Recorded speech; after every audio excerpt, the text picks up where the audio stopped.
Opa, opa, ouviu aí? Estamos sendo gravados. Sejam bem-vindos, meninos e meninas.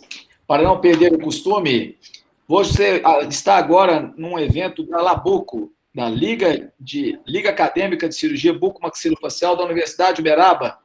Eu sou Cristiano Marinho Corrêa e sou o coordenador desta liga que está bombando em 2021, graças ao empenho e participação dessa diretoria nova que está com todo o gás, está nos ajudando a promover e alavancar esta liga.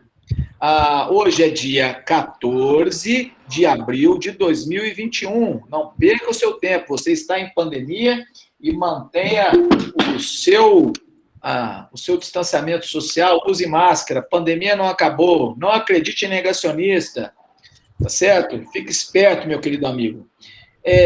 Eu gostaria agora de convidar o Pedro Graça, que é um dos diretores dessa liga, e o Pedro vai apresentar o nosso professor, que vai abrilhantar a liga hoje, que é o professor Leopoldo Martins. É uma honra, viu, Léo, poder receber você aqui. Eu sabia que você viria participar com todo entusiasmo, né? Você foi estudante aqui da Universidade de Uberaba, nós nos conhecemos há muito tempo, né? Você foi o meu estagiário esperança, né, quando você era acadêmico, então é um prazer pessoal poder ver a excelência do seu trabalho e os resultados profícuos que você tem na nossa especialidade. Então, seja bem-vindo e muito obrigado pela sua participação. Eu vou ficar aqui nos bastidores, obviamente que eu vou fazer algumas gracinhas no chat, que você não vai ver quando você estiver dando aula, tá certo? E agora eu queria convidar o nosso querido vice-presidente, agora autoproclamado vice-presidente, para poder fazer a sua apresentação formal. Muito obrigado, Leopoldo. Boa noite, gente. Meu nome é Pedro. Boa noite, doutor Leopoldo. Galera, professor Dr. Leopoldo Henrique Barbosa Martins, é uma honra recebê-lo aqui na nossa liga, para brilhantar mais ainda, levar conhecimento para essa galera. Ele é cirurgião bucomaxilo pela Universidade Federal de Uberlândia, é mestre em Ciências e Patologia Humana pela Universidade Federal do Triângulo Mineiro, em Uberaba, é doutorando em Clínicas pela Faculdade São Leopoldo Mandique. Ele é pós-filo em cirurgia ortognática na Baylor Hospital, no Dallas, Texas, nos Estados Unidos. Pós-filo em cirurgia das ATMs no Baylor Hospital, Dallas, Texas, nos Estados Unidos. Professor na pós-graduação em cirurgia oral na Universidade de Uberaba. Professor na graduação na Faculdade Patos de Minas. E é cirurgião bucomaxilo no Hospital São Domingos e no Hospital Mário Palmero. Além de ser especialista em cirurgia ortognática e estética, traumatismos faciais, disfunção temporomandibular e dor orofacial e implantodontia. O tema da nossa liga de hoje é sobre cirurgia ortognática e é com você uma boa palestra para todo mundo. Lembrando que teremos certificado no final da live, que a gente vai estar disponibilizando o formulário para vocês preencherem, e para o pessoal da Uniub vai valer crédito no PIAC. Muito obrigado. Obrigado aí pelas considerações, todo mundo aí está me ouvindo, tranquilo. Eu vou me apresentar, na verdade eu vou compartilhar aqui, tá? Na minha apresentação tem alguns agradecimentos, mas deixa eu só ver se está compartilhando a tela. Compartilhou aí? Que eu não consigo ver vocês depois, então... Compartilhou? Sim. Beleza. Tá, então... Eu vou... Estão vendo a minha telinha aí? Eu não estou vendo vocês, tá? Mas... enfim... Eu gostaria imensamente de agradecer essa pessoa que é o Cristiano. O Cristiano é um cara que realmente me ajudou muito na minha formação, é um cara que eu conheço já há alguns anos, tenho muito a agradecer, sou uma pessoa eternamente grata. Hoje o que eu trilhei de cirurgia, devo a ele o meu começo, tá? Ele me passou bastante confiança, bastante orientação. Queria agradecer também a Labuco, mas o Cristiano assim, é um cara que eu respeito demais, eu considero demais. A gente hoje na nossa formação, a gente tem lá nossas divergências, mas é um cara que mora no meu coração. Vocês aí da Uniub, da graduação, dê, assim, mãos aos céus para conhecer um cara desse, que eu respeito e admiro demais. Mais uma vez, gratidão aí por ter me chamado para essa palestra. Espero que nessa palestra vocês aproveitem o máximo possível, peguem o que vocês realmente acham que acrescenta para vocês, às vezes o que não acrescentar também descarta. Na verdade, pegue o que vocês conseguirem achar que vai fazer diferença para vocês lá na frente, tá bom? Quando eu conversei com a Paula falou para mim, Leopoldo, que tema, né? Tinha lá ortognática e eu resolvi falar sobre ortognática. Tá, ele tinha comentado, o nosso anfitrião comentou da minha formação, tá? Então eu já sou bucomaxilo já há algum tempinho, já faz mais de 10 anos que eu sou cirurgião bucomaxilo, já tenho alguma experiênciazinha aí, e os lugares que me ajudaram na formação, tá? Eu saí da Uniub já em 2005, depois eu fui para Santa Casa, e olha, gente, vocês aí que estão, eu não sei qual que é o público principal, mas pela Paula me falou, são graduandos, né? São da área acadêmica. Então, vou falar para vocês, olha, Santa Casa é um divisor de água para qualquer aluno, cirurgião, dentista que quer desenvolver esse trabalho na cirurgia bucomaxilofacial, principalmente aquele primeiro ano. Tá? Eu fiz o meu primeiro ano lá, e isso melhorou realmente, ele ampliou minha visão, e eu consegui realmente trilhar e determinar o caminho que eu queria. Então, a Santa Casa realmente é um divisor de água para quem realmente quer trabalhar nessa área da cirurgia bucomaxila. Aí a minha residência eu fiz na UFO, né, no Hospital de Clínicas. Até vou traçar alguns ensejos, alguns detalhezinhos a respeito da formação para vocês, que vocês ainda estão em formação, estão buscando formação. Então, é interessante, às vezes, detalhes durante a apresentação e comentando. Meu mestrado eu fiz na UFTM, como já falaram, e eu estou terminando aí meu doutorado, tá? E aí eu fiz minhas pós em cirurgia ortognática e ATM fora, com o professor Wolford, então, assim, e com o grupo da JRG, que foi, assim, extremamente válido, também tenho eterna gratidão com eles, tá? Alguns questionamentos, né, que vão ficar aí, que eu espero responder para vocês, sobre essa apresentação sobre cirurgia ortognática, né? Qual vai ser a indicação, quando indicar, como vai ser realizada, algumas coisinhas bem leves a respeito do pós-operatório, algumas abordagens gerais que eu vou falando de acordo com a apresentação. Tá bom? Então, tá dando para acompanhar aí? Tá dando para acompanhar aí? Alguém fala aí? Tranquilo? Tá, sim. Beleza. Então, turma, chamar vocês de turma, né? Porque é um grupo bem grande. Quando você fala de cirurgia ortognática, tá, vem sempre também uma ideia de harmonia. Então, hoje a odontologia ela está buscando harmonia. Vocês veem aí nas novas tendências, principalmente de harmonização facial.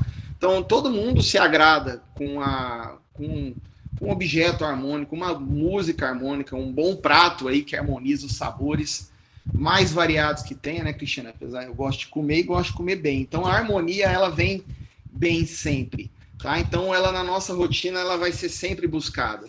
E a cirurgia ortognática? O que seria, então, a cirurgia ortognática para quem tem começando? Às vezes já tem gente que já conhece, já ouviu falar, já fez estágio, às vezes já é cirurgião dentista.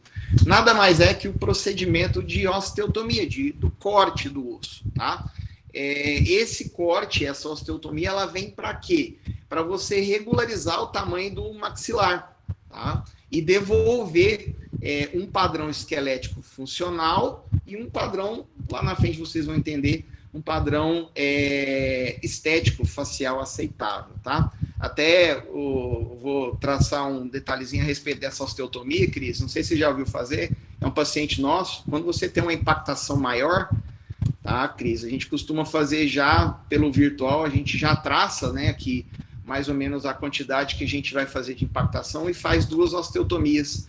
Isso facilita depois no posicionamento, você não fica desgastando igual doido lá para chegar na medida, né? Quando você solta a maxila. Não sei se você já viu esse artigozinho, depois eu posso passar para vocês. Então, são uma osteotomia de um paciente nosso lá que a gente operou, Marco Palmeira. Se eu não me engano, essa paciente aqui é a Marcela, tá?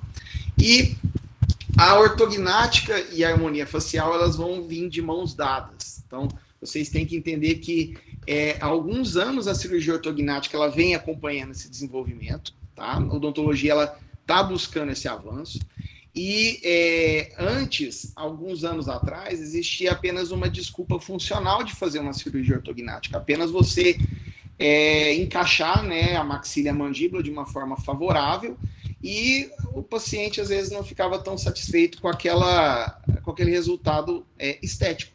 E hoje a gente está vendo que os pacientes buscam muito isso. Eles não aceitam mais se submeter a um procedimento de uma cirurgia ortognática sem realmente depois ele obter uma harmonia da face. Tá? É lógico, isso tudo dentro dos limites aceitáveis. Bom, existem coisas que a gente não consegue prometer para o paciente, porque a movimentação da cirurgia ortognática às vezes não vai conseguir propor isso, não vai conseguir resolver, tá?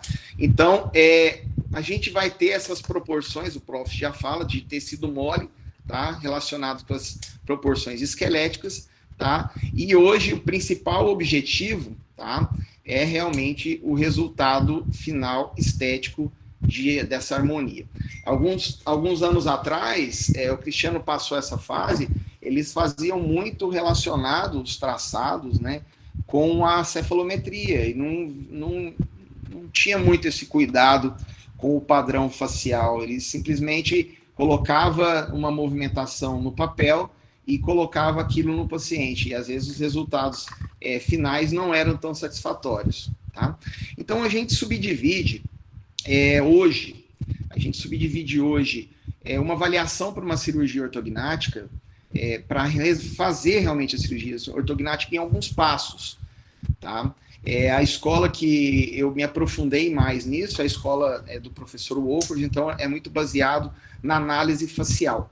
Tá? A análise facial dele é primordial para ter um resultado adequado. Então a gente vai ter esses passos aqui. Tá? A análise facial, eu vou explicar um pouquinho. A análise cefalométrica e o traçado predictivo, a gente ainda faz um pouquinho disso, né? Eu ainda pego lá o papel e desenho para a gente ter uma noção. A gente fez bastante isso no decorrer da minha formação.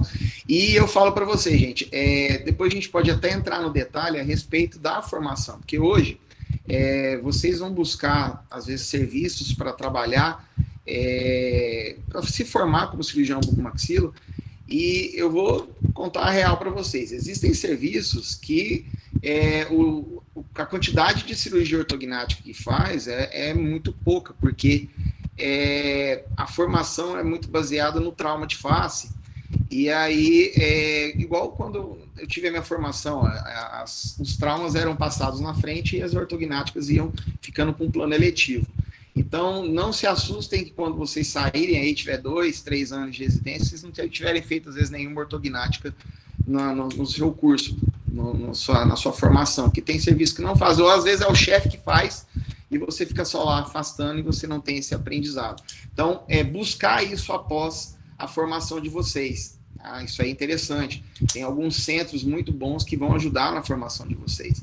Então, você tem uma formação muito básica na residência, muito, muito, muito básica. E a maioria das residências que eu conheço tem essa formação básica. A UFA, agora, ela começou a melhorar bem, porque os colegas que estão lá são cirurgiões que eu conheço e eles têm esse traçado de cirurgia mais no sangue, então, de ortognática. Então, eles buscam bastante, tá? E aí você tem lá a cirurgia de modelo. Eu vou ser bem sincero, eu ainda faço uma parte da cirurgia de modelo, mas o planejamento virtual é a maior realidade hoje para mim. Então, a cirurgia de modelo, eu faço mais para fazer o escaneamento, mas ainda eu tenho colegas que ainda o fazem. E, por fim, a cirurgia ortognática que a gente vai realizar, tá? Só para vocês terem uma noção, acho que eu coloquei um videozinho.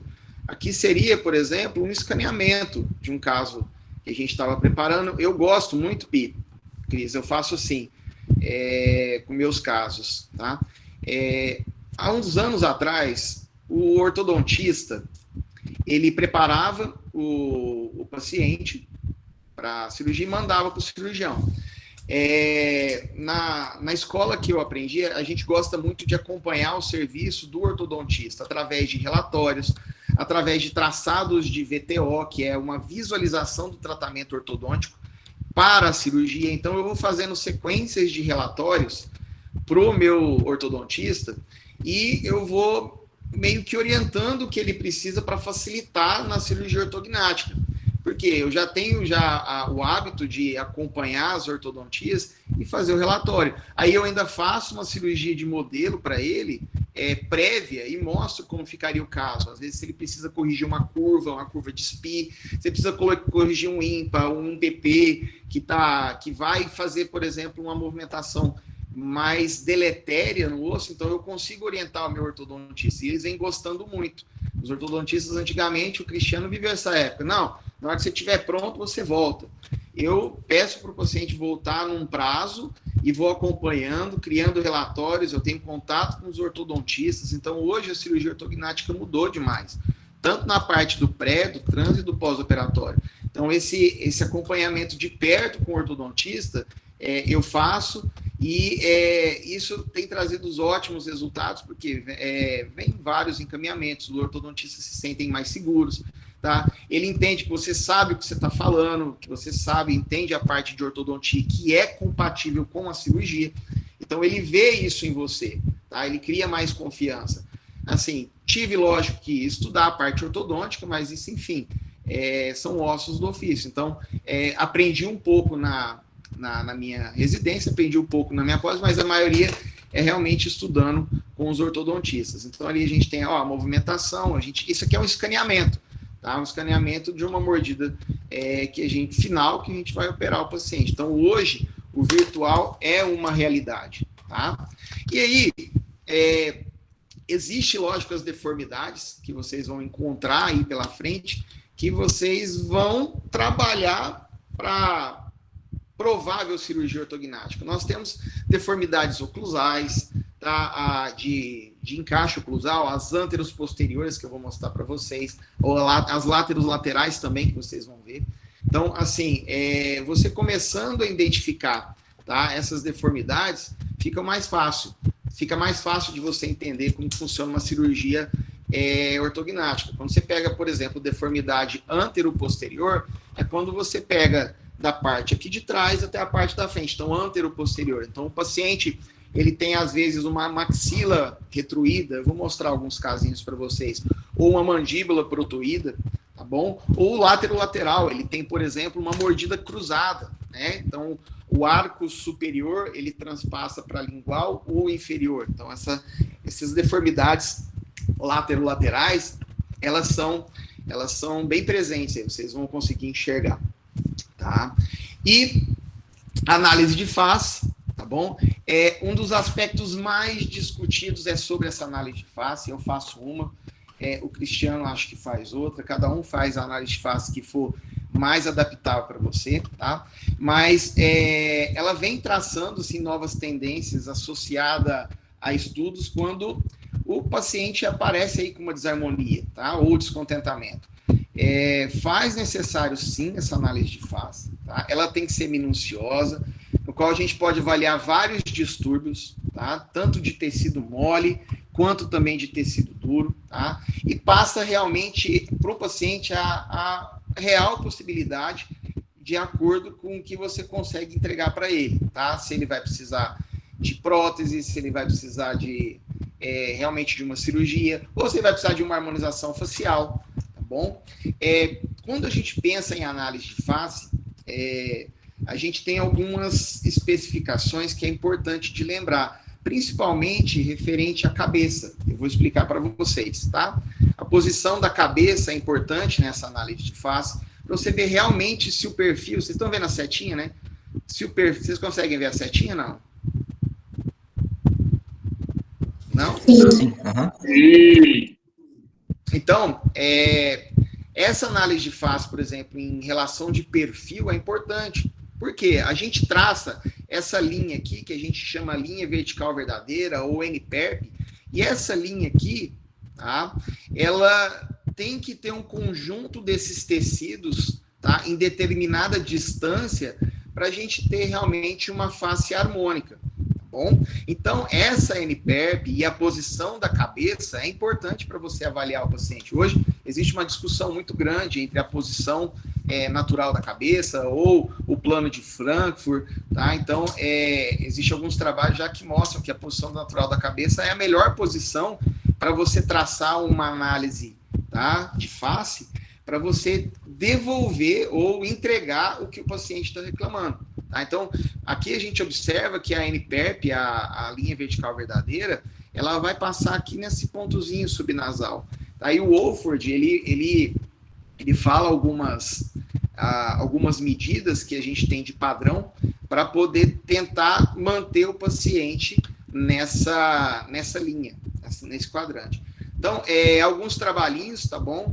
Foi feito aí com essa preocupação da análise facial, tá?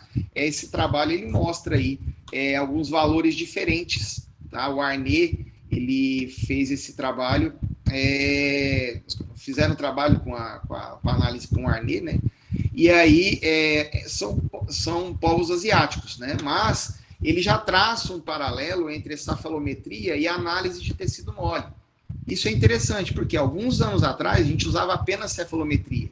E hoje eles fizeram, através desse trabalho, mostrando uma comparação de cefalometria com tecido mole. Isso é legal? Porque você consegue trabalhar, às vezes, no meio termo, ou aonde você consegue entregar para o paciente o que ele quer, tá bom? E quais seriam, por exemplo, os parâmetros para essa análise de face, tá? Eles diferenciam, como eu falei para vocês, de escola para escola, mas existe uma concordância unânime que é atender a queixa do paciente, o que ele está pedindo, né? Cuidado, quando a gente faz uma cirurgia dessa, para não prometer algumas alterações faciais que você não vai conseguir entregar com a cirurgia ortognática, tá? Isso é importante. Existem alterações, por exemplo, distopia, que é a altura entre os olhos, que a cirurgia ortognática ela não vai resolver, tá? Então, se você tem um olho mais baixo que o outro, e isso altera também na avaliação de face, um olho numa altura e o outro em outra altura, tá? Observar também essas áreas paranasais aqui em cima, que determinados pacientes, quando ele tem essa área paranasal muito retruída, né, muito afundada, dependendo da osteotomia, nem com as osteotomias mais altas você consegue, por exemplo, preencher isso aqui. Às vezes você tem que fazer algum tipo de enxerto, tá? Cuidado também com a parte labial, que às vezes o paciente acha, né, que com a cirurgia ortognática ele vai ganhar determinado volume de lábio, às vezes ele não consegue. Cuidado com as assimetrias. Esse estudo aqui, essa análise de face do Wolford, até vou passar aqui, tá? A gente faz uma análise frontal, tá? Dos terços da face, o terço superior, terço médio, terço inferior. A gente consegue ver as assimetrias, né? As assimetrias de linha média da mandíbula, linha média da maxila. A gente consegue ver também, um dos dados mais importantes que eu vou falar para você, é a relação lábio-dente, tá? A quantidade de dente que o paciente mostra é um fator importante na cirurgia ortognática. A gente usa isso muito como ponto de referência, tá? A gente consegue fazer nessas análises de face sorriso gengival, tá?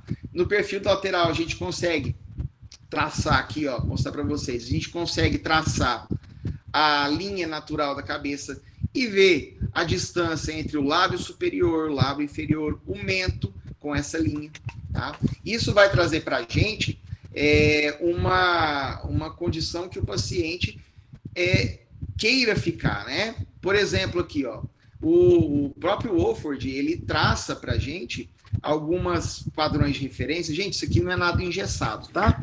Por exemplo, alguns pacientes eu faço um avanço um pouquinho maior porque ele não tem, às vezes, uma quantidade boa de maxila.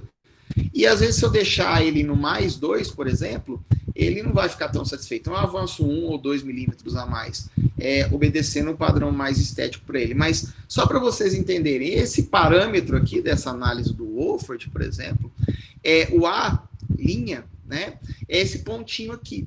E esse pontinho aqui, segundo a análise dele, existem outras análises, deveria estar encostando na linha, nessa linhazinha aqui, tá? Isso, teoricamente, para eles, causam um padrão facial mais harmônico, tá bom? Você tem aqui o lábio superior encostando nessa linhazinha, também causa um padrão estético facial lateral mais harmônico. E aí, o lábio inferior também praticamente encostando, e para as mulheres, o mento um pouquinho atrás dessa linha, -2, -3. Você tem ideia, o Wolford, na verdade, fala -4, né? Aí a escola dos meninos do professor João coloca como -2. Eu uso o meio termo, -3, -2. Então, é o mento -2 milímetrozinho atrás dessa linha. Tá? Seria um padrão estético mais aceitável. Se você pegar, por exemplo, um paciente classe 3, que eu até vou explicar para vocês, né? Ele atravessa essa linha. Ou a maxila dele está muito atrás dessa linha. Então, a gente tenta traçar esses parâmetros. Isso é importante também para vocês, que dão informação, principalmente na graduação. A gente usa muito isso também na prótese total. A gente usa isso também na estética dentária, tá? Para você ver o que essa prótese está projetando ou não no paciente. Então, essa análise de face, ela é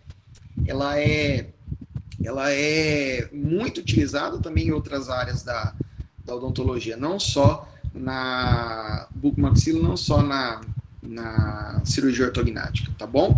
Então, eu tenho isso aqui até nas minhas anotações, a linha, lado superior linha aqui, né, são as siglinhas, e essas numeraçõezinhas aqui para a gente tentar alcançar. Então, por exemplo, na matemática, vamos supor que o paciente lá está, na minha análise de face, ele está com um mento 4, mais 4, eu tenho que recuar esse mento 6 para trás, para chegar numa harmonia. Lógico, gente, hoje, com a ajuda do planejamento virtual, a gente consegue, assim, uma previsibilidade muito grande, tá? É ainda um desafio você prever isso, os resultados da acomodação de tecido. Isso é desafiador ainda, tá? Alguns trabalhos, tá?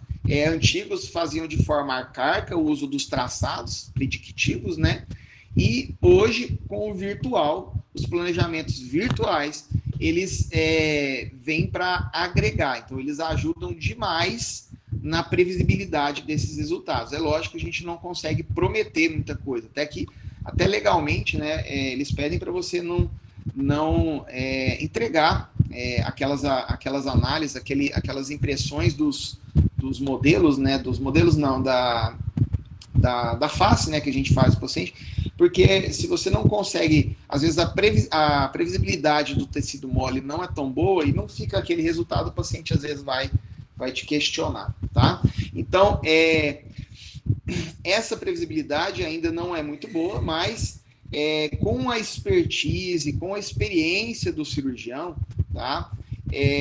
Você consegue ter um resultado bastante satisfatório. No doutorado, a gente pegou alguns trabalhos e já tem trabalhos mostrando, tá? Já tem alguns trabalhos mostrando essas cirurgias ortognáticas usando os planejamentos. Então, por exemplo, esse trabalho aqui, gente, ele comparou alguns softwares com o uso de planejamento virtual e mostrou com eles uma boa precisão, tá? Isso é interessante, isso é legal. Tem certas diferenças, uma discreta diferença entre a posição da maxila e da mandíbula operada, mas isso aí é questão também da avaliação da análise de face do cirurgião. Então, esses trabalhos aqui, ó, são bem interessantes, porque eles conseguem dar mais robustez para você na hora de você trabalhar, às vezes, com planejamento virtual, tá? Então, eu vou mostrar para vocês alguns parâmetros que a gente usa na análise de face, que é bastante importante. Até, Cristiano, antes de entrar nesse detalhe da análise de face, é importante, isso é um dos dados que eu venho batendo na tecla, até a gente, às vezes, entra em alguns desacordos, tá? Uma informação importante até a respeito da cirurgia ortognática associada a alguns problemas de articulação. Tá aqui, Cristiano, depois você pega esses artigos, tá? Que acontece, gente? Para você fazer uma cirurgia, você, por exemplo, fazer determinadas movimentações antero-posteriores, látero-laterais, é preciso que as articulações desse paciente estejam de acordo.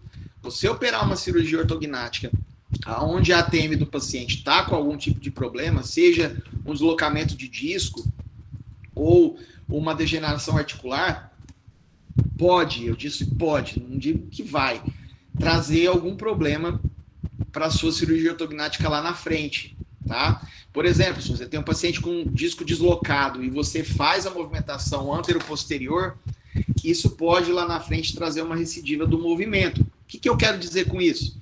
Esses trabalhos aqui mostram que existe às vezes uma recidiva de movimento de em torno aí até de 40%, 50% do movimento. Lembra aquela linha que eu passei para vocês? Onde você vai lá, leva o aumento do paciente 10 milímetros para frente, por exemplo, se ele tiver um problema articular associado e não for tratado, aquele movimento de 10 volta aí em torno de 4, 5 milímetros às vezes. Então, esses trabalhos mostram isso. Então, a saúde da articulação é importante, sim, na cirurgia ortognática. E a gente vê que, às vezes, muito cirurgião não vê isso. Tá? Então, por isso que eu busquei uma formação em cirurgia de ATM, em prótese de ATM.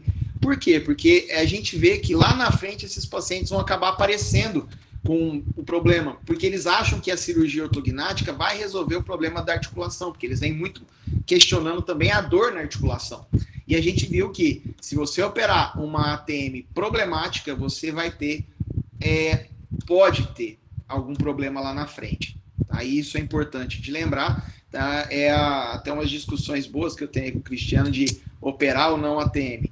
É lógico, gente, vai também de você explicar isso para o paciente de uma maneira que ele entenda, né? Não é sair realmente indicando discopexia, né, Cristiano, de qualquer forma, mas aí tem bastante trabalho com robustez aí para mostrar que é viável e a gente realmente pode ter algum probleminha lá na frente, tá bom?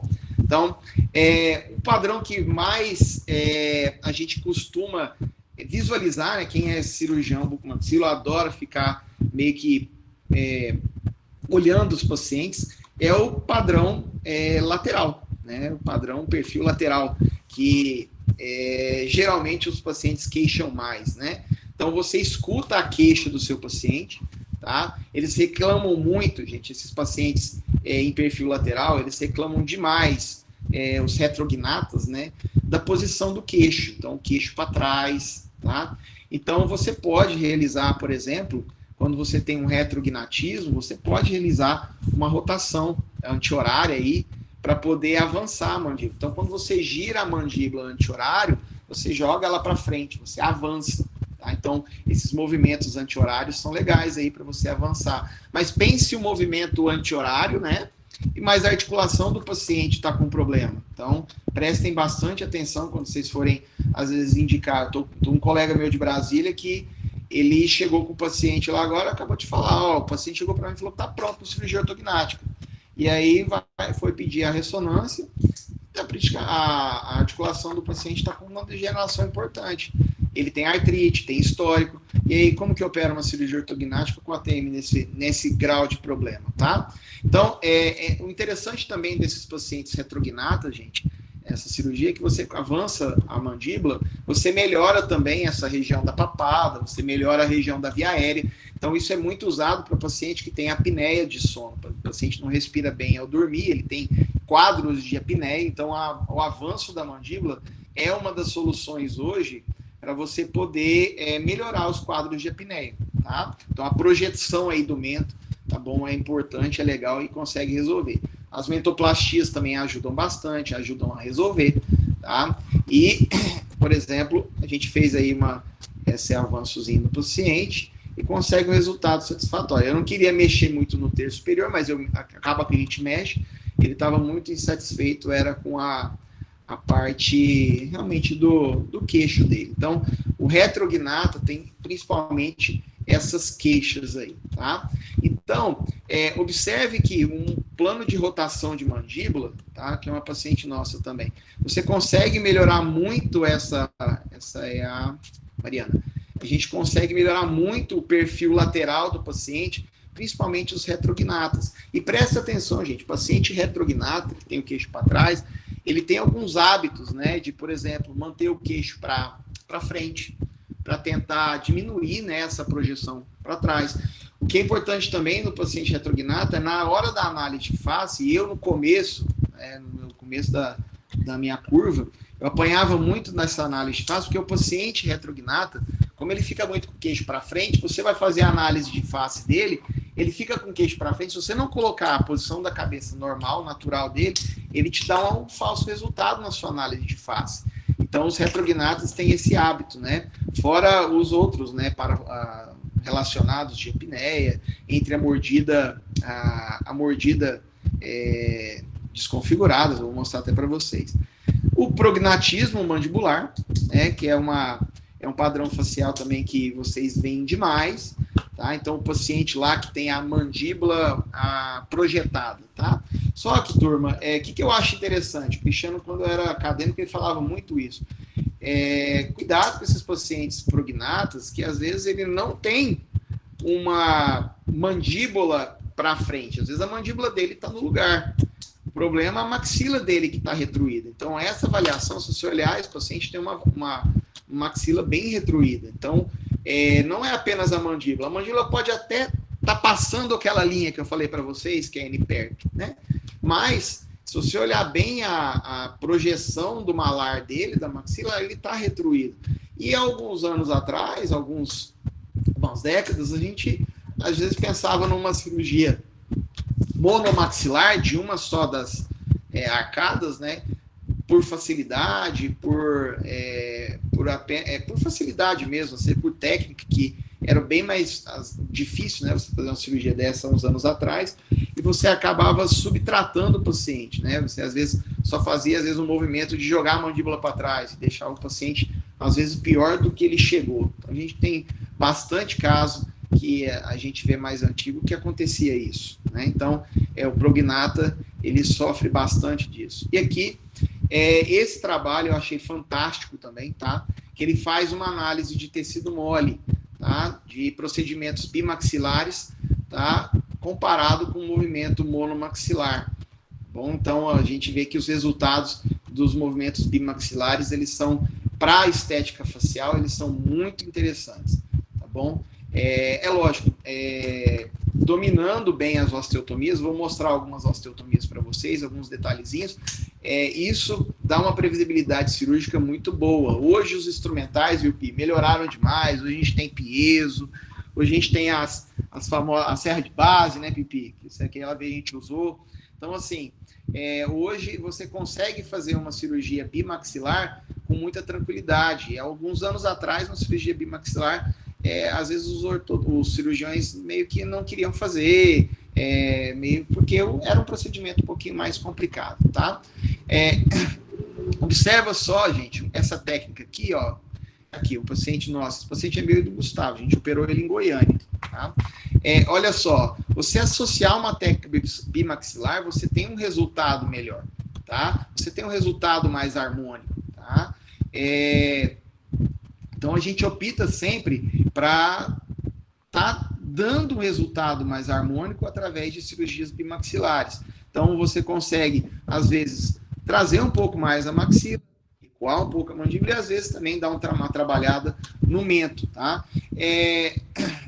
Só tomem cuidado quando vocês verem o problema também de recuo de mento, e às vezes, a quantidade que você faz um sulco aqui, tá? Nessa região, dependendo do recuo do mento. Eu vou até mostrar para vocês qual que é a previsibilidade. Alguns livros mais antigos até mostram qual que é a previsibilidade que a gente tem nas movimentações na cirurgia ortognática, tá? Por exemplo, porque eu vou dar exemplo, por exemplo, da harmonia facial hoje, né? A harmonização facial. Então, tem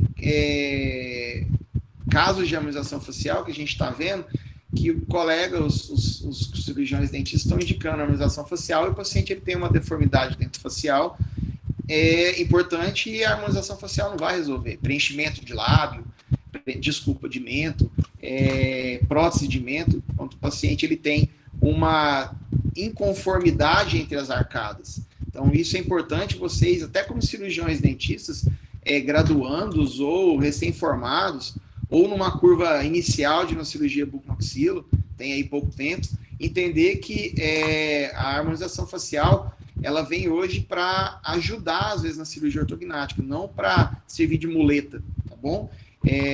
Isso é importante lembrar, porque a gente está vendo aí alguns casos. O Cristiano adora harmonização facial, é um cara que, que faz aí, né, Pipi, uma harmonizaçãozinha facial. Brincando. Adoro. Tá? Eu gosto mais ainda quando feita por colegas que não têm formação na área. Acho lindo. Maravilhoso, eu sei. Tá? Então, gente, olha só o retrognatismo maxilar. Eu mostrei lá o prognatismo, olha o retrognatismo maxilar, desculpa, tá? Então, essa ausência aqui, ó, da maçã do rosto, os avanços maxilares, eles têm resultados muito bons, muito.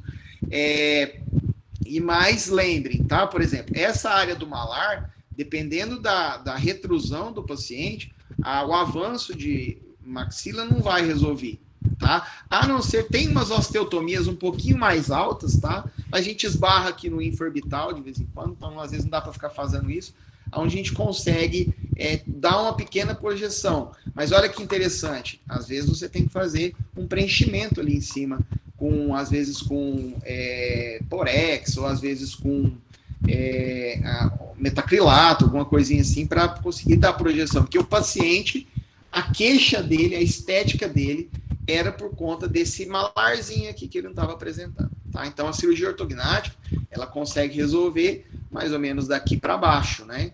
Tá? Quando você pega uma área mais alta aqui, ela não vai conseguir resolver de uma maneira que o paciente ele vai gostar, tá? E aí tem a análise frontal, que eu vou falar para vocês, então os excessos de maxila, as deficiências verticais, as assimetrias, quando você olha o paciente de frente, tá, você consegue ver, por exemplo, essa condição frontal dessa paciente aqui, eles queixam muito desse sorriso, né, essa exposição de gengiva, tá? Então, tomem cuidado, gente, vou mostrar algumas análises aqui que eu gosto de fazer, com às vezes a hipotonicidade labial, tá, porque às vezes o paciente tem uma hipotonicidade labial, e isso ajuda, o lábio dele é hipotônico, então ajuda a mostrar mais gengiva. E a gente sabe também que o paciente faz a cirurgia ortognática, vai para fono, vai para físio, ele consegue ganhar uma espessura de lábio bem bacana. Então, tratar o paciente também em conjunto, né? Eu tenho lá meus colegas fisioterapeutas, meus colegas fonoaudiólogos que eu passo.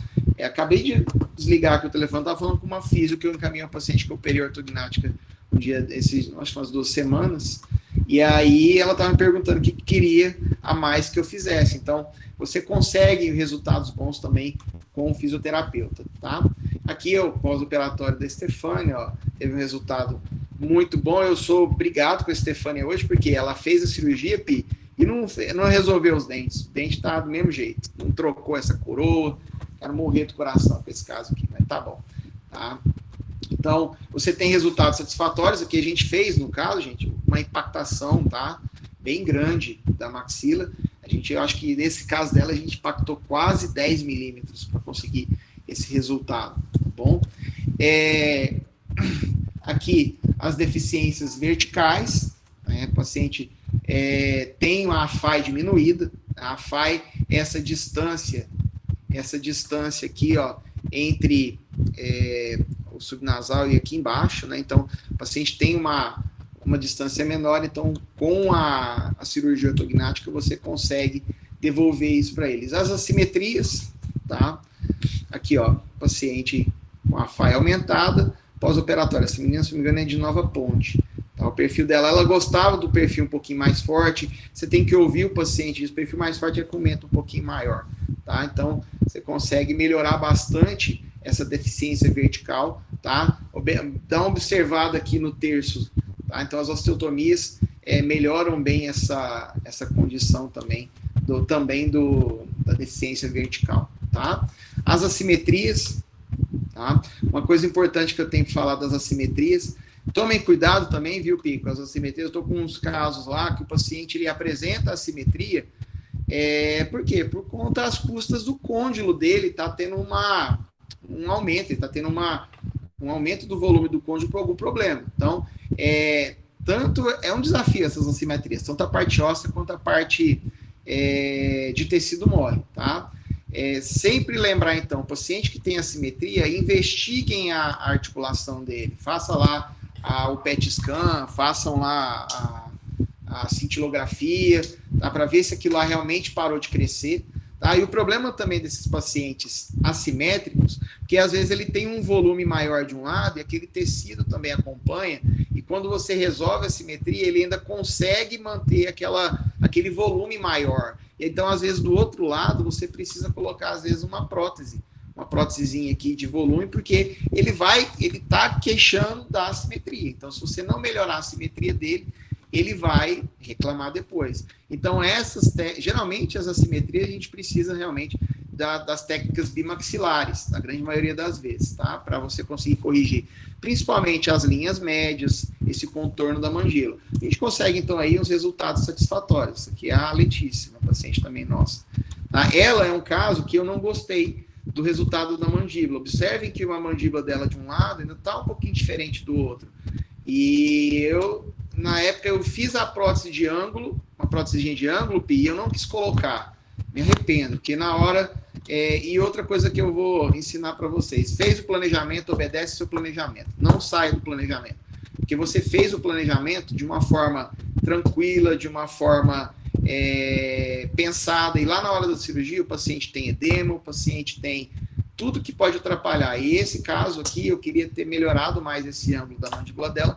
Infelizmente, a gente não conseguiu, porque lá na hora eu falei, não, ficou bom. E aí eu fiquei com a prótesezinha lá de ângulo, nem coloquei. Mas, enfim, as assimetrias, sim, são um grande desafio aí pra gente, tá? Ficou satisfatória, a menina gostou, mas a gente, como olho de cirurgião, às vezes olha de outra forma, tá bom? Então, só para vocês entenderem como a gente faz algumas análises, quando a gente vê o sorriso, né? O sorriso gengival, a gente tem algumas situações. Lembrando, ó, quando você faz a análise de face na cirurgia ortognática, você observa o quanto que o paciente expõe o dente. Isso é importante. Quanto mais vocês estão tendo prótese lá com a Elza, com o Luiz Henrique, ou com os professores em questão, vocês vão ver que na hora de fazer a prótese, fala, ó, tem que expor tanto de dente. Na cirurgia ortognática é a mesma coisa, tá? Então, na cirurgia ortognática, a gente quer que o paciente exponha uma quantidade de dente bacana, que dê um sorriso saudável. E a exposição de dente com lábio em repouso, o normal é 2 a 4 milímetros. O Wolford põe aí 3 milímetros, os meninos o professor João põe aí 2 milímetros. Então, de 2 a 4 milímetros seria saudável. Então, você com o seu lábio em repouso, tem que aparecer mais ou menos aí 2 milímetros, tá, de dente. É o ideal, 2 a 3 milímetros. Então, você vai ver paciente, por exemplo, pega o paciente mais de idade, o lábio dele tem uma caída, ele não mostra dente, tá? Então, avaliar esse sorriso, a exposição de lábio é importantíssimo. Então, tem algumas situações para a gente fazer essa avaliação, tá? Então, a cirurgia, basicamente, a gente vai fazer as osteotomias, tá? As osteotomias, eu vou mostrar para vocês algumas osteotomias, tá? Para vocês entenderem como funcionam esses movimentos.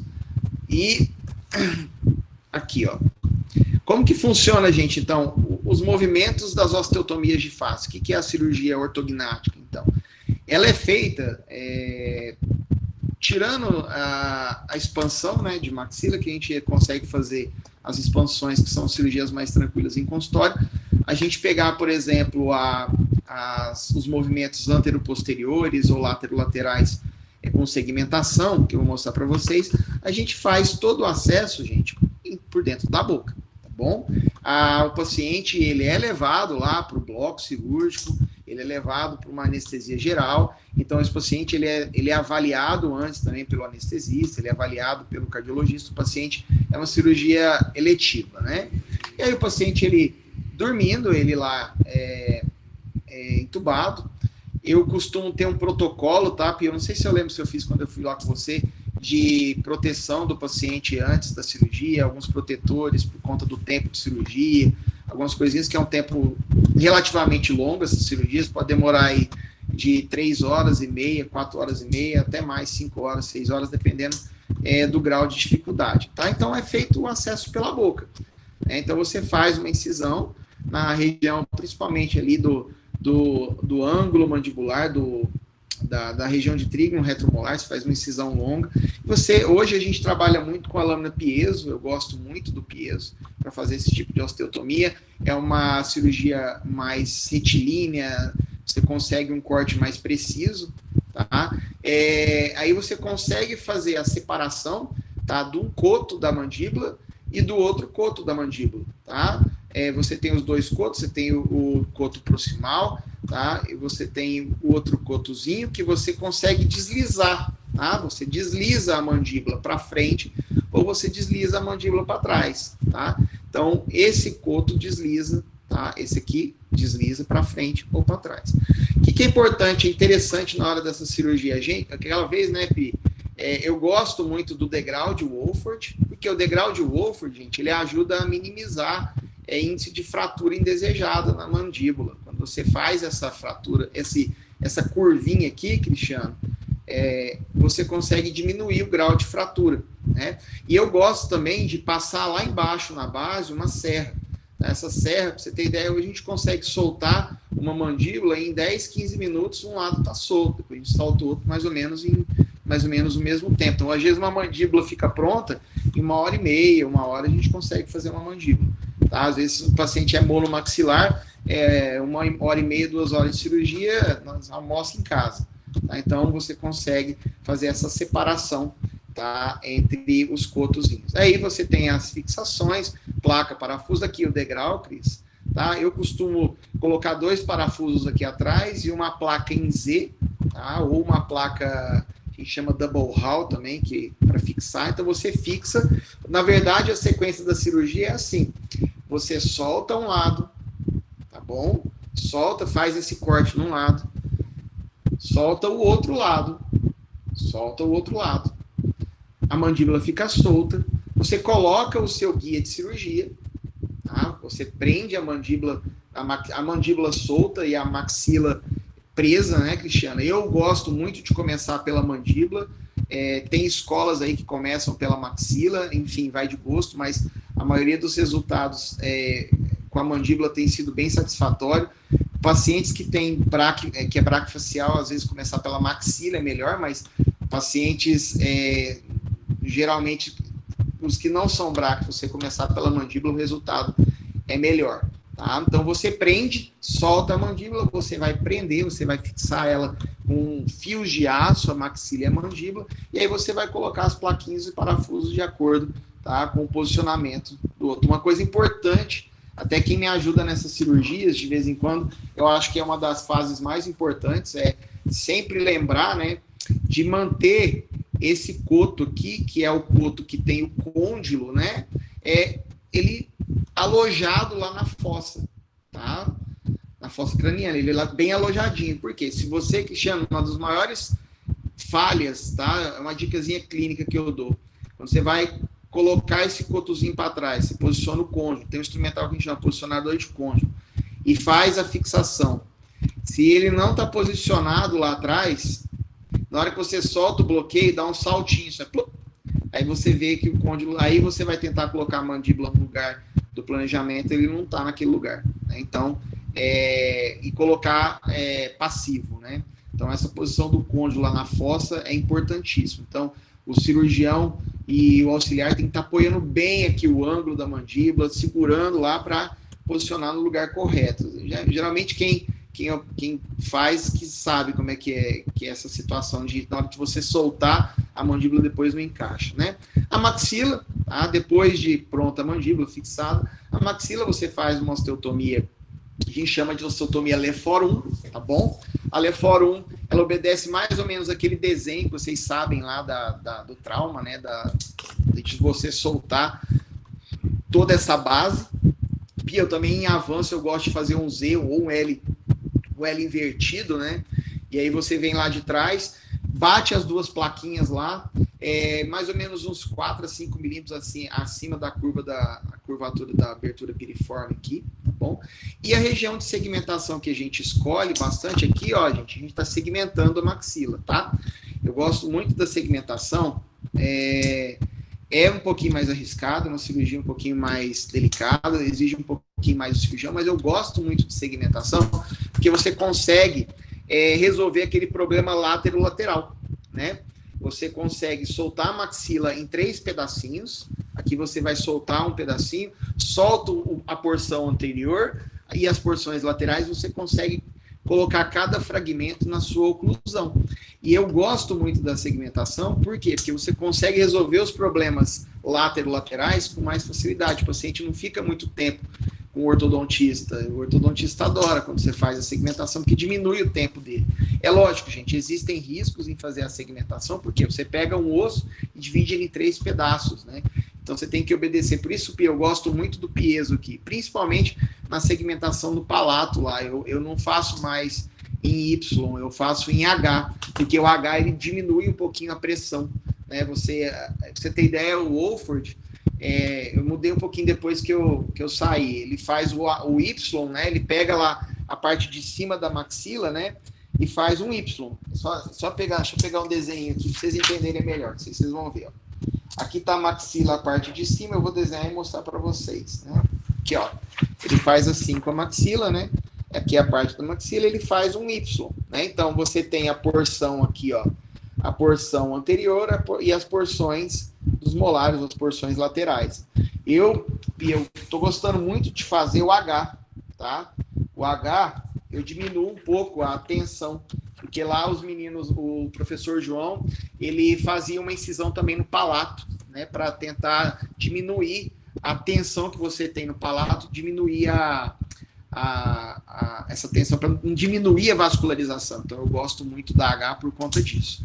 Bem bacana. Aí você bate o cinzelzinho, vem devagarzinho, você solta a maxila em 3 porções. E você encaixa depois no guia ou na oclusão final. Bom, você solta a maxila, que é uma imagem da maxila solta, né? Não é muito da nossa alçada, mas enfim, caso o paciente ele tenha os cornetos muito inchados, muito inflamados, a gente remove, faz uma remoção desses cornetos. E eu associo muito também a remodelação da abertura piriforme. Caso eu faça uma impactação maior, eu também gosto de corrigir ali o septo. Eu prendo também o septo na região da espinha nasal anterior. Então, alguns detalhezinhos que com o tempo você vai vendo. Se você não fizer, depois o paciente começa a reclamar alguns detalhes, principalmente o nariz, né, por causa do septo. Então, a septoplastia acompanha. Assim, não vou entrar muito nesse detalhe, que às vezes os otorrinos brigam com a gente, mas enfim, já que está aberto, a gente acaba corrigindo aqui o corneto do paciente, tá limpando isso aqui, fechando a membrana, tá usando lá o piezo, você consegue manter esse tecido bem bacana, né? E aí, as osteotomias de mento, que a gente faz bastante, tá? Você conhece essa técnica, Pi? Tenomortise? Já ouviu falar dela? Tenomortise é uma técnica que a gente usa para avanço.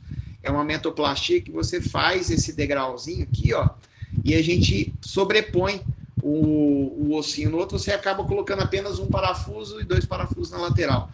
Você tem um resultado, olha lá, ó, chama tenomortise. Então, as mentoplastias, gente, elas vêm agregar, principalmente também no perfil lateral. Você consegue, para pacientes que têm aquele perfil mais passivo, de queixo para trás, você consegue colocar um queixo mais forte para ele. Pacientes, às vezes, que tem o queixo forte, você consegue jogar isso para trás, você consegue melhorar o perfil lateral. Outra função importante que eu gosto da mentoplastia, quando eu vou fazer a cirurgia para o paciente com apneia de sono. Tá? Você faz o avanço da mandíbula, faz aquela rotação da mandíbula para frente, e aí você jogando também o mento um pouco para frente, você solta esses músculos aqui, os infraioides, e prende aqui na frente. Você também tensiona essa musculatura que tem aqui da região do pescoço para abrir um pouco mais a via aérea. Então é uma facilidade quando você faz também a mentoplastia, tá? Então, essa técnica aqui, para diminuir material de fixação, você consegue colocar apenas um parafuso aqui, outro aqui e outro aqui. Tá? Funciona muito bem. Quando não dá para fazer essa técnica, a gente faz, por exemplo, a técnica com uma plaquinha aqui em X, né? Uma plaquinha em X aqui, ou a gente chama placa Paulus, né? E uma plaquinha e 2 parafusinhos na lateral. Tá? E aí algumas fixações que a gente faz, aqui no caso de segmentação, né? Eu não gosto muito mais de deixar só um parafuso, porque aqui, gente, ó, foi feita a fixação, né? Então, a gente soltou a maxila, olha aqui o bloqueio, o paciente está na posição, tá? Isso aqui é o guia dele, e aqui, ó, a gente põe as fixações de acordo com o posicionamento que a gente escolheu lá. Qual que é esse posicionamento? A gente vai usar muito, gente, a exposição de lábio na maxila. Então, a gente vai manipulando até o paciente chegar na medida que a gente escolheu, que a gente faz uma fixação de uma medida, né? E tenta chegar na medida que a gente planejou. Eu estava falando, eu não gosto mais de colocar só um parafusinho aqui, porque fica muito instável. Então, eu tento colocar sempre mais os 2 parafusinhos. Então, uma placa que faz isso é a placa pré-bente ou a placa Lefort. A placa Lefort tem mais um parafusinho, então ela resolve bem aqui. Tá? E lá atrás, mais uma plaquinha em L ou também uma placa buttress, também é muito boa para usar aqui. Tá? Então, essas são as fixações que a gente costuma fazer. Tá bom? Aqui o resultado de algumas fixações que a gente faz aí. Algumas eu coloco placa, o paciente é do Marcelo, não vou passar ela não. Tá? E voltou. Voltou um pouquinho aqui, desculpa, gente. Perdão. Esse barulho é da sua câmera, Leopoldo. Tô ventando aí, cara. Tá vendo? É o ventilador. Tá muito ruim de me ouvir? Ele tá fazendo muita... fazendo... Deixa eu desligar aqui, só um minutinho. Mas você vai morrer de calor, gordinho. Pode deixar assim. Peraí. Não sei se é você ou se tem alguém com a câmera desligada. Cadê? Ou mudar a direção do vento aí. Melhorou? Muito. Bastante. Agora vai destacar sua voz agora, Léo. E aí, gente? Olha só como eu havia comentado para vocês. Avaliando um paciente desse, tá, com deformidade, vocês vão sempre olhar, por exemplo, os incisivos, né? Os incisivos superiores, o quanto ele expõe, tá? Você consegue avaliar também comprimento de lábio, tamanho de coroa, tá bom?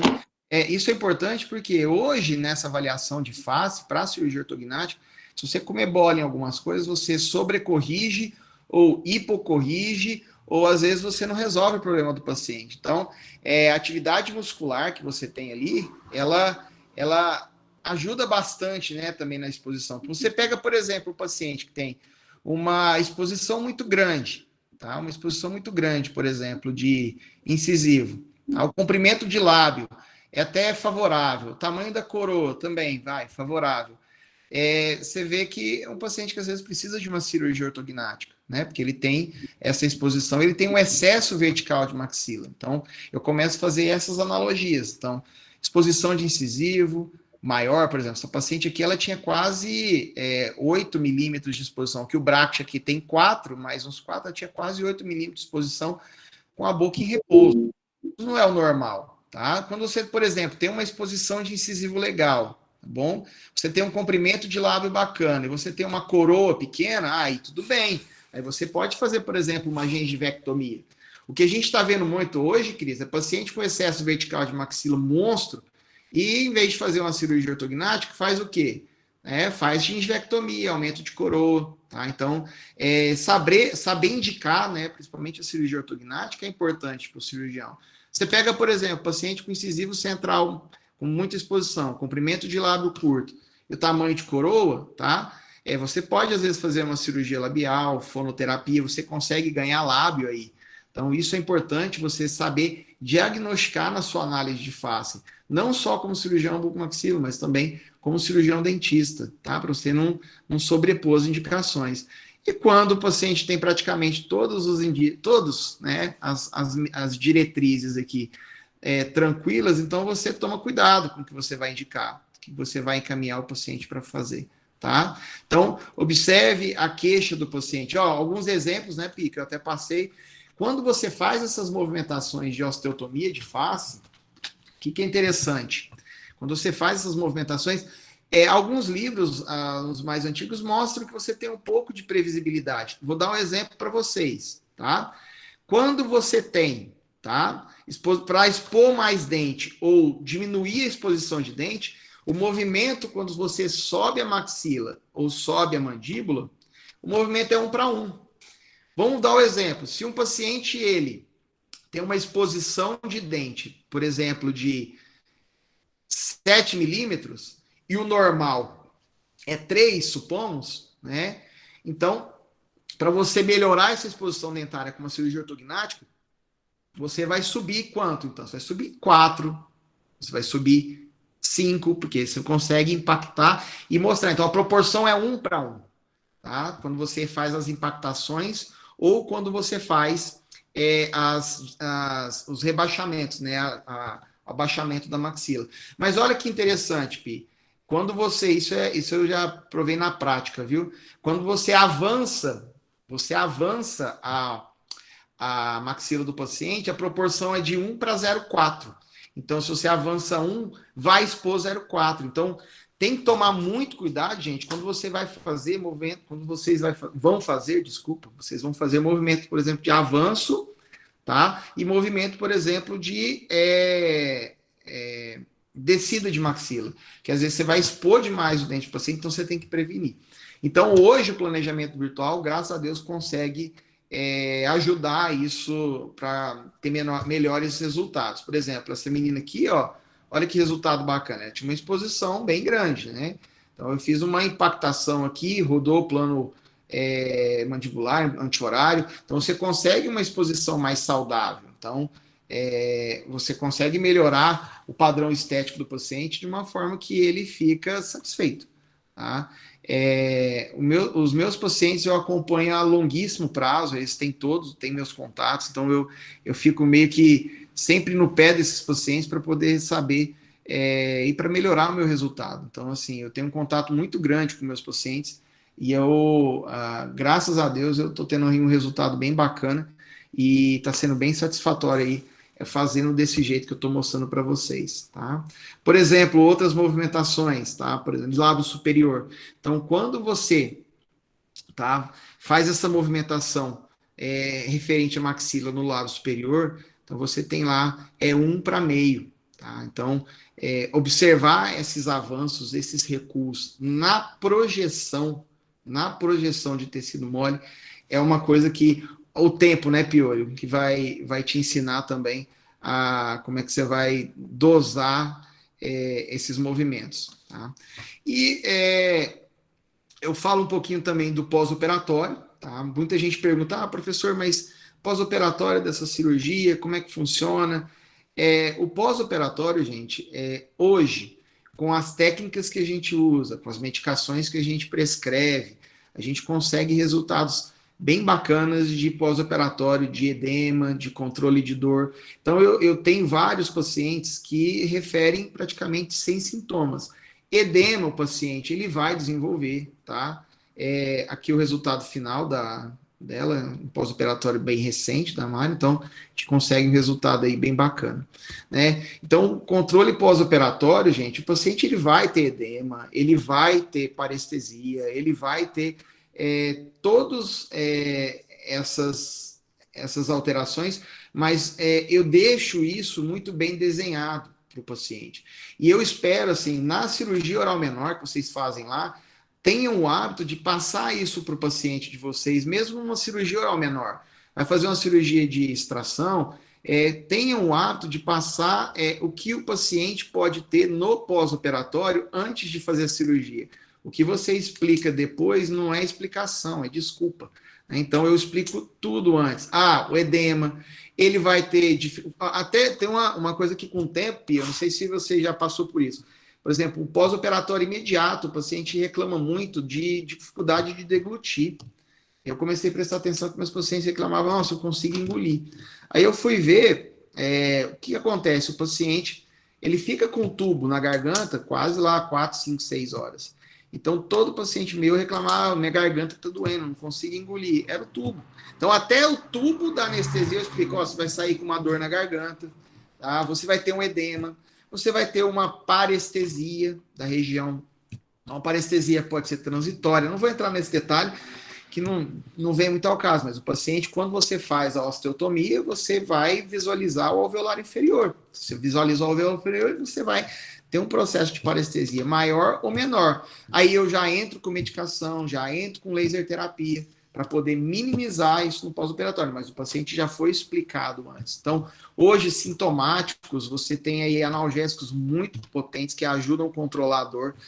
A parte de sangramento você consegue controlar também, tá? Você consegue orientar bem o seu paciente. Então, a cirurgia ortognática hoje, ela passou a ser uma rotina muito boa na vida do cirurgião bucomaxilo e com uma facilidade maior para os pacientes fazerem. Eles conseguem hoje ter mais acesso à cirurgia ortognática, coisa que alguns anos atrás você não tinha tanto acesso. Então, hoje são movimentos mais previsíveis, você tem o tratamento, você tem o planejamento virtual, você tem a experiência do cirurgião também que conta. Até comentei com vocês, é tempo, é estudo, é correr atrás, tá? Que vale a pena. Assim, eu vou estar até aberto a discussão com vocês quanto a serviços que vocês podem ter mais acesso, os lugares que vocês podem ter maiores resultados na formação de vocês para agregar aí na hora que vocês saírem, tá? Não vou me estender muito, né, porque já está quase na hora, 8h30, 1h30, não é, Pi? Você tem todo o tempo do mundo, Léo. Estamos à sua disposição, Léo. Aí, então, eu venho agradecer, tá? Fui bem breve, porque, assim, cirurgia ortognática é muita coisa. Eu queria mais ou menos mostrar o que é o serviço, o que a gente está fazendo aqui na região de Uberaba, na região, também eu atendo em Patos de Minas, tá? Atendo aqui em Garapava. Então, assim, o que a gente vem fazendo aí, graças a Deus, com os resultados bem bacana. Eu me abro à disposição de vocês, quem tiver algum questionamento, alguma pergunta. Venho de novo agradecer ao professor Cristiano, venho agradecer a Liga, tá? Vocês estão de parabéns pelo serviço de vocês. Queria eu, na época que a gente estava aí, né, Pi, criasse um serviço assim. Vocês têm aí em mãos o Mário Palmeri, que é um hospital que está de braço aberto para vocês. Tá? O que vocês precisarem de mim, vocês têm meu contato, tá? Os meninos aí da Uniub, meus meninos lá da faculdade da FPM, que estão aqui para assistir, o que vocês precisarem, eu estou à disposição. Quando eu tiver cirurgia, quem quiser também, eu chamo para poder ver, para poder acompanhar, tá? Então, vocês fiquem à vontade. Mais uma vez, gratidão aí, Pipi, a gente tá junto. E me abro a discussão de perguntas. Muito obrigada, professor Leopoldo. Boa noite. Boa noite. Tivemos algumas perguntas no chat, vou começar pela da Camila. Queria confirmar se a cirurgia ortognática é realizada somente por estética mesmo ou atrapalha o paciente de outras formas também? Boa pergunta. Não, gente, na verdade, até para questão de autorização, convênio, a gente entende que o paciente ele tem muito mais uma perda funcional, tá? Eu dei uma ênfase à parte estética hoje, mas, por exemplo, a maioria dos relatórios que a gente faz é realmente questionando a parte funcional, tá? Hoje a gente faz uma associação muito grande com a estética. Até uma pergunta muito relevante que ela fez, que eu não cheguei a abordar, às vezes o convênio ele abomina essa parte estética, ele não vai liberar. Então a gente realmente coloca como funcional, e é funcional sim. Tá? A gente consegue, através de fotografias, através do posicionamento da maxila e da mandíbula, mostrar que o padrão de mordida do paciente ele não é satisfatório para uma mordida, uma vida normal, uma vida saudável.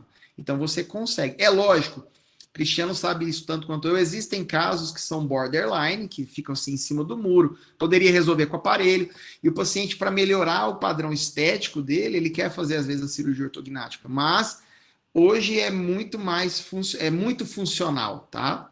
É o que eu acho que eu comentei no começo, a gente muito pensava na função e esquecia a estética, né? Então hoje é associado os dois, então funcional, tá bom? Sim. Obrigada. Temos a do Miguel também. Em cirurgia de avanço de mandíbula, consegue preservar o nervo alveolar? O avanço de mandíbula? A partir do momento que você faz uma osteotomia, seja ela com serra ou com o próprio piezo, o piezo é um motor um pouco menos traumático, tá? Ele é um motor que é como se fosse um motor de vibração, assim, em resumo. Independente o movimento que você faz, a osteotomia que você faz, você tem o contato com o nervo. Então, é normal graus de parestesia, por mais ou menos tempo.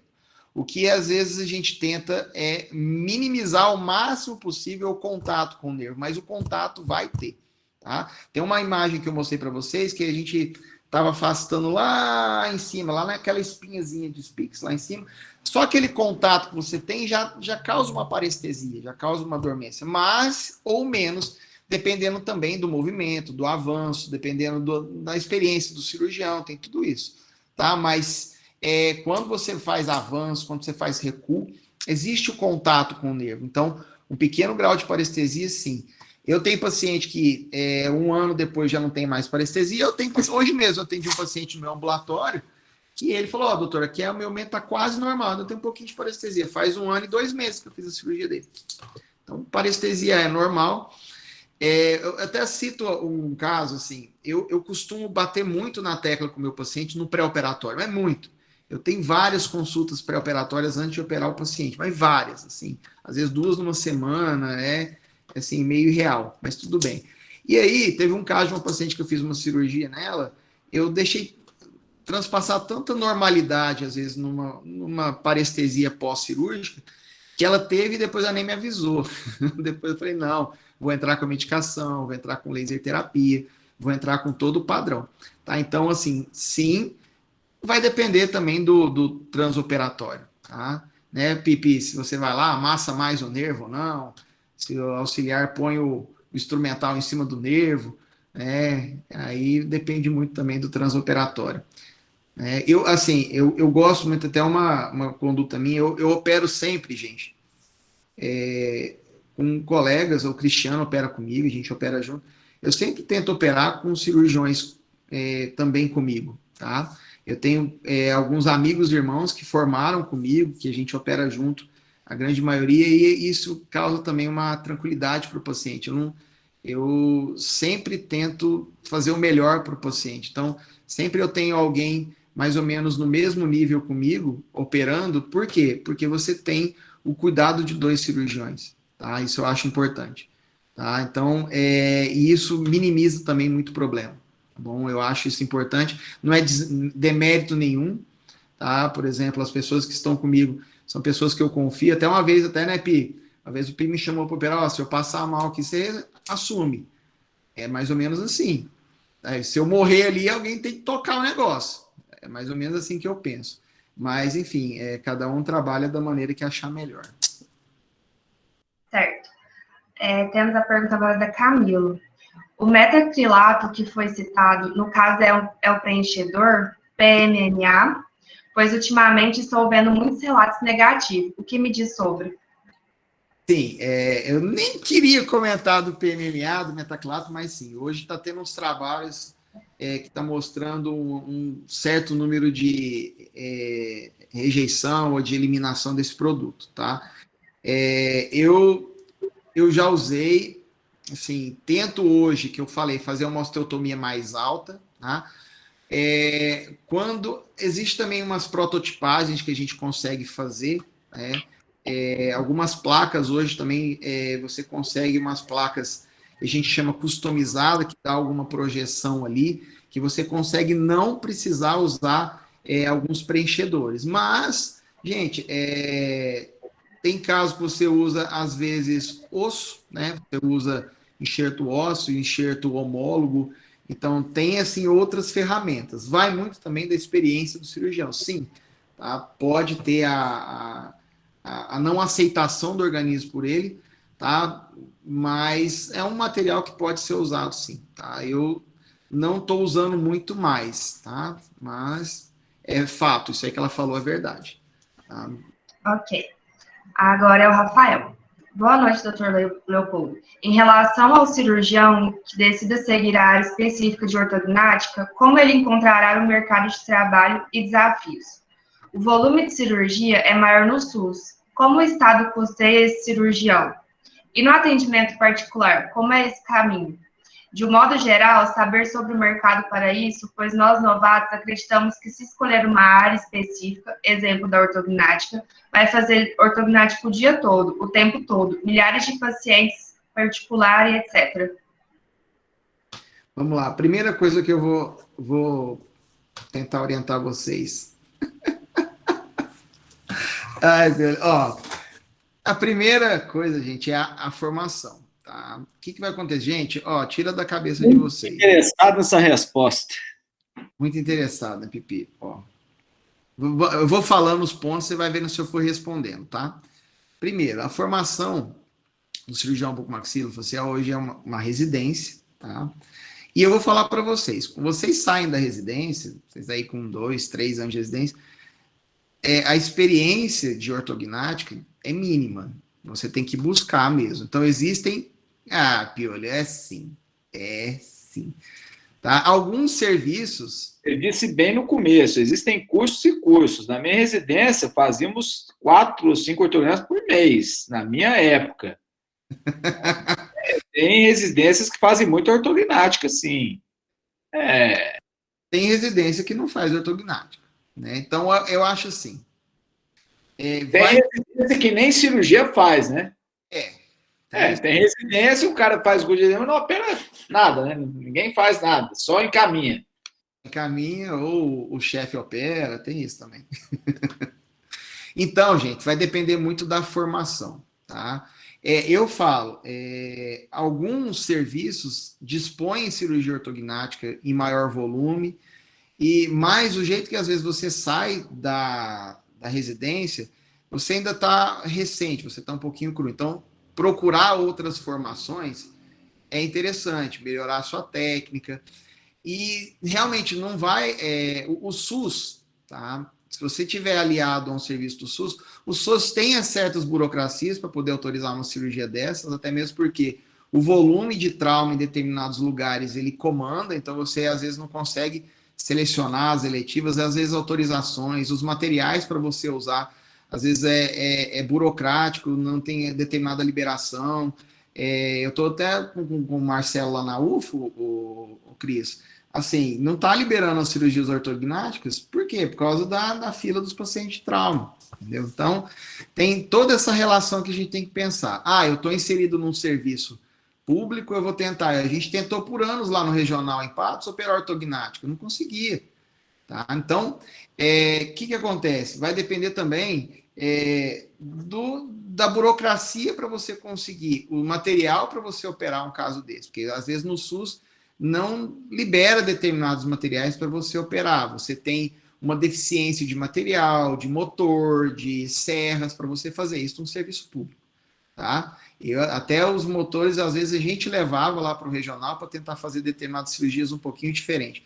Então, primeiro, se o serviço tiver isso, tudo bem. E agora lá no consultório.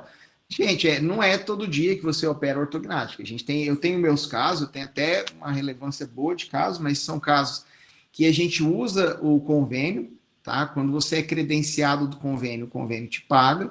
Quando você não é credenciado do convênio, você cobra os seus honorários e a parte hospitalar, geralmente você tenta que o paciente negocie lá, o convênio negocia com o hospital, então a parte hospitalar, o convênio pagaria para o hospital, né? Pagaria para o paciente. Então, existem muitos detalhezinhos nisso, muitas burocracias, muitos relatórios que você precisa, às vezes, dispor para o paciente para conseguir fazer essa cirurgia.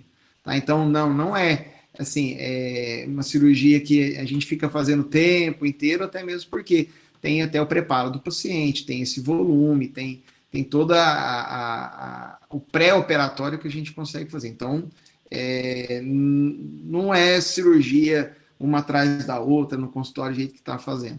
E quando ele falou assim, eu quero definir de fazer só cirurgia ortognática, depende realmente do nicho que você está inserido, porque dependendo do lugar que você tem, já tem cirurgiões que operam, já tem um mercado que já é exigido isso, já tem gente que faz. Então, não é simplesmente você formou lá, sai residência, põe cirurgia ortognática, eu faço.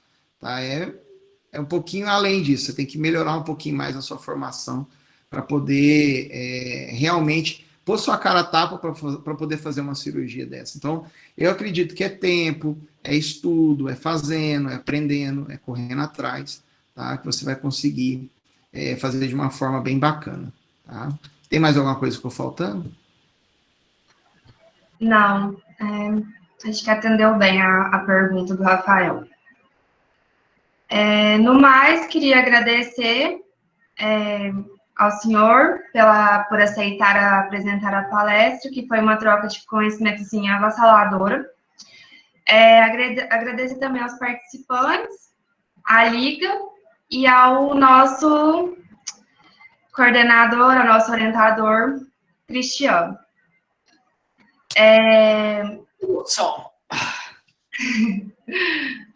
O link de confirmação da palestra já foi disponibilizado no chat e até em uma semana vamos estar enviando o certificado. Então, fiquem atentos ao nosso Instagram, @labuconiub, e ao e-mail de cadastro que vocês preencheram agora no formulário. E obrigada pela participação, por ficarem até o final, e é isso. Calma que eu quero falar ainda. Calma, vou fazer um encerramento, então. Você tem alguma consideração para fazer? Tem sim. Eu fui citado algumas vezes, quero direito de resposta. Eu fui citado algumas vezes. Não costumo fazer isso nas lives, como vocês observaram aí, mas graças ao nosso grau de amizade e intimidade, eu vou me atrever a fazer alguns comentários. O primeiro comentário que eu quero fazer é parabenizar novamente a Liga, né? A Liga tá aí, hoje tivemos aí eu que estou coordenando aqui quem entra e quem sai aqui, temos uma média de mais de 125 participantes, viu, Leopoldo? Então, quero agradecer, te dar os parabéns pela qualidade e excelência do material que você mostrou, né? Muito do que você falou, talvez alguns dos participantes que ficaram meio boiando no assunto, porque você falou num nível muito alto, né, sobre preparo. Talvez essa palestra sua ela fosse melhor aproveitada por profissionais que já estão acostumados com os termos que você utilizou ou com o preparo, né? A maioria dos colegas aqui, a maioria desses alunos, mal entende o que é cefalometria, né? Então, mas mesmo com essa dificuldade que eu acho que a turma teve, o material que você mostrou, os resultados que você mostrou, abrilhantaram, eu acho que atingiram o objetivo dessa palestra, que era mostrar o estado atual, né, da ortognática.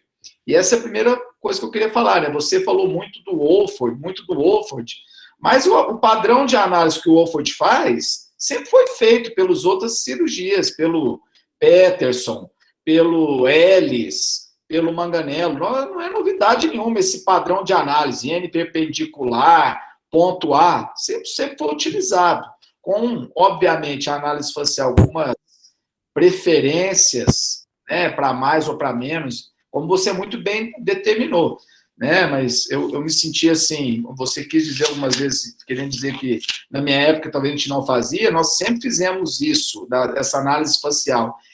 Na verdade, na cirurgia ortognática, é muito importante, né, ressaltando o que você disse, a análise facial, a clínica é sempre soberana. Nós operamos a parte clínica, nós não operamos cefalometria. A cefalometria também sempre foi feita, né, nas formações dos cirurgiões. A diferença é que hoje nós temos, e eu, talvez nessa sala, eu acho que eu sou o mais antigo aqui, né, principalmente em termos de formação. Na minha época, nós fazíamos todo esse preparo, como você falou, como você até faz hoje ainda, a gente ainda faz isso, que é análise cefalométrica, análise de traçado predictivo, o quanto vai avançar o tecido mole ou não. Nós temos um avanço hoje espetacular, e até vou sugerir, né, é um dos profissionais que eu pretendo sugerir a vinda do Flavinho aqui, para falar especificamente sobre planejamento virtual, para que o pessoal entenda, né, o quanto hoje a vida do cirurgião está mais facilitada, que é os avanços que o planejamento virtual tem no preparo do paciente, né, na análise nessa conjugação da análise facial com o preparo do paciente, que faz com que tudo isso que o Leopoldo mostrou, das osteotomias, essas preocupações no acerto do osso, a gente encontre hoje hoje o cirurgião pode se concentrar basicamente em operar, né, visto a qualidade que o planejamento virtual traz hoje de segurança para o paciente. Isso que o Leopoldo falou sobre algumas residências não o cirurgião não ter contemplação da cirurgia ortognática também é uma realidade, né? Essa é uma preocupação que a Liga já teve, inclusive nós tivemos uma live especificamente sobre a formação do bucomaxilo. Essa live ela está no meu canal do YouTube, que é o @marinhoctbmf. Eu vou colocar a propaganda aqui do meu canal. Você pode acessar. Lá tem uma live que fala especificamente sobre isso. Então, é importante, se você tem perspectiva em fazer uma residência de bucomaxilo, se você quer ser um cirurgião bucomaxilo, os cursos que trazem estofo e garantem autonomia para o cirurgião, né? Nós observamos aqui hoje a palestra de um ex-aluno que hoje tem autonomia em fazer cirurgia ortognática. Ele procurou a sua formação em centros de excelência, né? O Leopoldo fez residência na UFO, que é um serviço muito bom aqui na nossa região, que é aqui no Triângulo Mineiro, e no Hospital das Clínicas da Universidade Federal de Berlândia. O Leopoldo fez um curso específico de ortognática com uma equipe muito promissora no nosso país, que é a equipe que segue os passos do Wolford, né?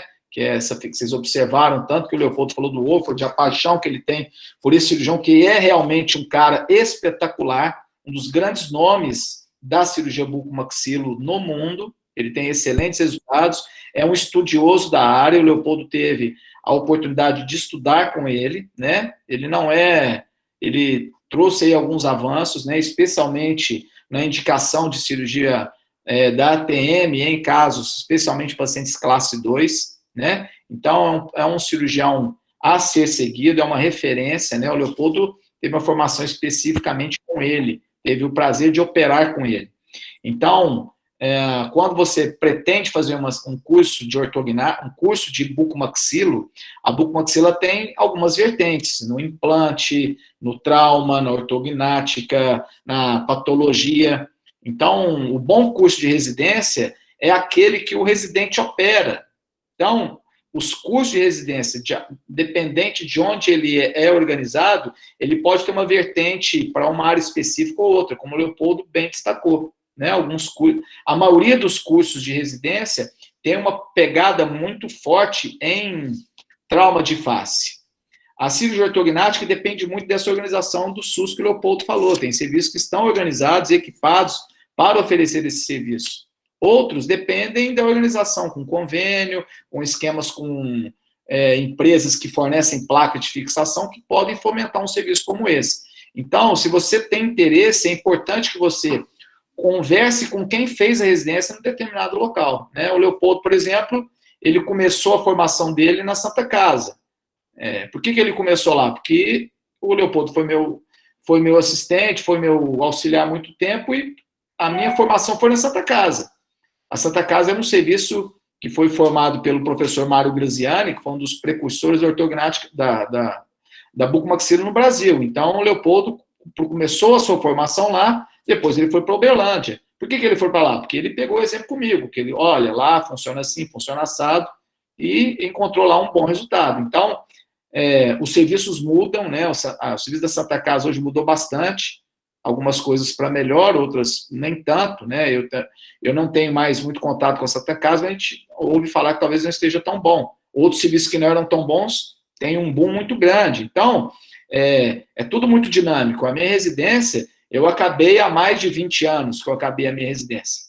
Muita coisa mudou. Então, é importante que você esteja atento a isso. Então, quando o Leopoldo falou, por exemplo, de divergências, eu sou de um tempo em que os distúrbios da TM, nós não operávamos tanto os distúrbios da TM.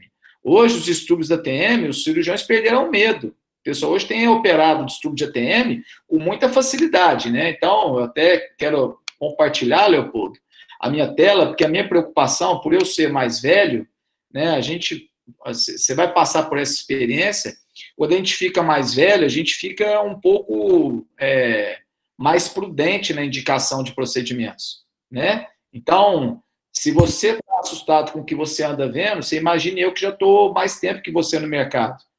Eu quero mostrar, onde que eu pus aqui? Olha só, Esse aqui é um caso recente, que está em rede social. Ó. Aqui um paciente, deixa eu publicar aqui para você. Ó. Essas imagens são de uma paciente de 77 anos com trauma no mento, com fratura na cabeça do côndilo. Tratamento, prótese de ATM, Leopoldo. Então, o pessoal está fazendo tratamento de fratura de côndilo com prótese de ATM. Entendeu? Eu quase entrei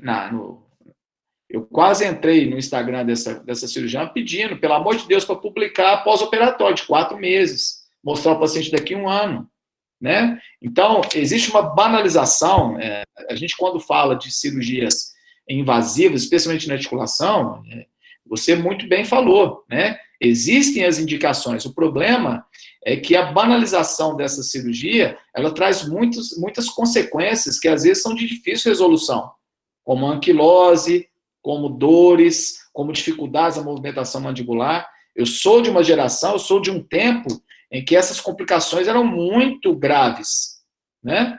Então, muitas vezes nós observamos o imediatismo na aplicação de técnicas, especialmente da harmonização facial. Nós observamos resultados imediatos fantásticos no curto prazo, com 1 dia, com 2 de pós-operatório, sem que os cirurgiões façam essas apresentações depois de 6 meses, os resultados de médio e longo prazo, né? Então, praticamente, no tocante à expansão de maxila, eu sou mais conservador, eu evito fazer procedimentos com segmentação de maxila, né? Eu prefiro que o cirurgião, que eu e o ortodontista, eu gosto muito de fazer a expansão pré-operatória, acho que é mais biológico. Né? Então, existem essas diferenças nas condutas entre os cirurgiões.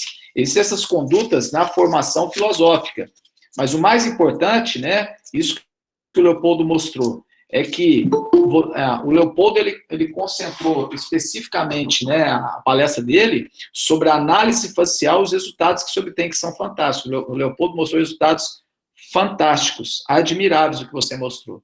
Né? Então, eu acho que o grande ensinamento hoje que você deixa para todos nós, né, para esses jovens que estão aqui, é o quanto vale a pena procurar a excelência na formação, para conseguir atingir os excelentes resultados que você tem conquistado. Entendeu, Leopoldo? Você é um grande cirurgião, você tem se destacado, e você não deve se preocupar com esses pequenos percalços que eu sei que te atrapalham no dia a dia. Você não precisa se preocupar com isso. Entendeu? Siga em frente. Muito obrigado aí pela sua participação e um grande beijo para todos. E, Paula, vamos nos encontrar semana que vem. Cristiano, e pelo que você fala hoje, você sabe que eu te respeito cada vez mais. Você é o cara que mora no meu coração e realmente, quando eu falei no começo, eu tenho enorme gratidão pelo que você me passou, o que hoje muita coisa sobre cirurgia você me ensinou. E quando eu falo para os meninos realmente aproveitem, tá, o que o Cristiano tem para passar, é de coração, porque ele conseguiu realmente mudar a minha vida, porque ele tornou minha vida para hoje que eu sei hoje. Hoje eu sou cirurgião maxilo por conta do Cristiano, né? Isso é fato.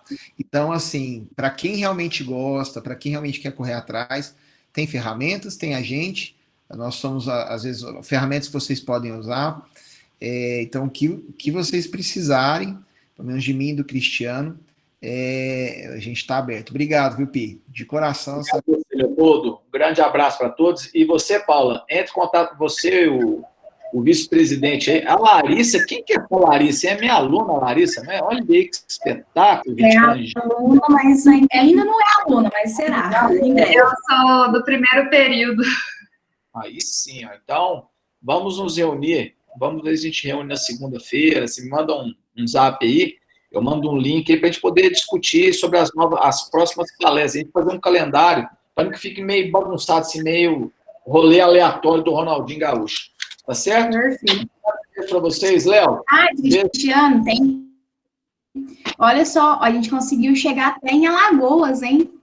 Bom, bem-vindos aí, a turma que está aí de Alagoas, Brasil todo. Essa pode chegar no mundo todo, né? Então, Muito legal. Eu ia dizer mais uma coisa que eu esqueci. Depois eu lembro. Mais mandar aí um grande beijo para todo mundo. Fiquem com Deus. Posso desligar Muito então? Lembrei. Essa nossa. Inclusive, eu vou interromper a gravação agora, tá? Agradecendo você que participou da live, está vendo ela por esse segundo momento.